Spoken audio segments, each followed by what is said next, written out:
जो इजराइल के दो रिप्रेजेंटेटिव हो सकते थे, जो माना जाता है कि भाई अमेरिकन होके भी इजरायली रिप्रेजेंटेटिव हैं, एक स्टीव विटकॉफ और एक जैरेड कुशनर, उन दोनों को ईरान ने कह दिया कि अगर ये दोनों मीटिंग में आएंगे तो हम नहीं आएंगे, तो वो अमेरिकन साइड से वो दोनों आ ही नहीं सकते।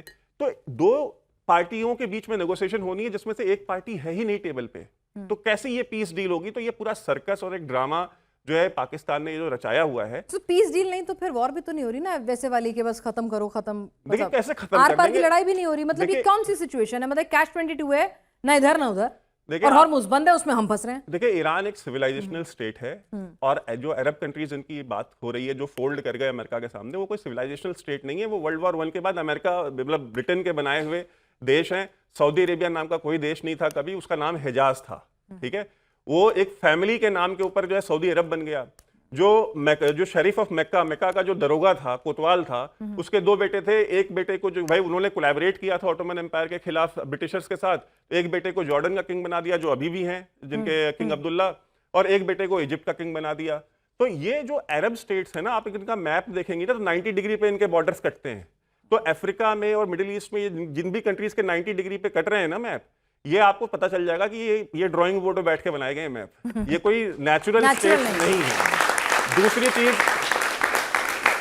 ईरान जो है, ईरान को आप कहते हैं कि भाई खत्म कर देंगे। क्या खत्म कर देंगे भाई आप?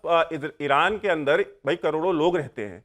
वो कंट्री का 70% जो है वो माउंटेनियस रीजन है, ठीक है। उस कंट्री की आप डाइवर्सिटी देखिए, उनके पास कोस्टल प्लेन से लेकर के बर्फ से लदे हुए पहाड़ों तक क्या तभी तो चीज बूट्स ऑन नहीं ग्राउंड है, नहीं भेज रहे हैं। ठीक है। तो ये वॉरफेयर जनरल साहब हैं, ये वॉरफेयर अमेरिका के बस की बात नहीं है, ना इसराइल के बस की बात बूट्स है। एंड ग्राउंड दोनों के बस की बात नहीं है। शांति हो नहीं रही है तो भैया होगा तो क्या होगा? ट्रम्प बेटे की शादी छोड़कर आ गए हैं, G7 समिट छोड़कर आ गए हैं, कुछ बड़ा होगा क्या? कुछ ऐसा है जो हमें आपको नहीं पता, अमेरिकी एजेंसीज को पता है, या फिर सिर्फ एक पोस्टरिंग है? इसी पर लगातार चर्चा जारी है। जनता के भी कुछ सवाल हैं। जी आप पूछिए सवाल। Hello sir, my name is Ambiya, और मेरा सवाल ये है कि डोंट यू थिंक कि अमेरिका एक इज़राइल के साथ ऐसा बिहेव कर रहा है that they are childish school friend, कि ये डूबेगा तो मैं भी डूबूंगा। दूसरी चीज़, जो अमेरिका है उसको ऐसा क्या थ्रेट मिला है इजराइल से कि वो अपनी इज्जत पर, इतने सालों की बनाई हुई इज्जत पर खेलने को तैयार है? ऐसा क्या वीडियो है उनका, या क्या उनके पास उसने धमकी दी है इजराइल जी आप जवाब देंगे? यूएसए बिल्कुल तैयार है अपनी इज्जत पे खेलने। छोटा सा जवाब, क्योंकि हम ज्यादा सवाल जरा लेना चाहते हैं। हाँ आप जवाब दीजिए सर। देखिए इसमें अमेरिका इजराइल का आपका इंटरेस्टिंग एग्जांपल है। मैं इसको ऐसे देखूंगा जैसे होता है ना कोई अमीर पेरेंट्स की एक बिगड़ी हुई बच्चा या बच्ची, इजराइल वो है।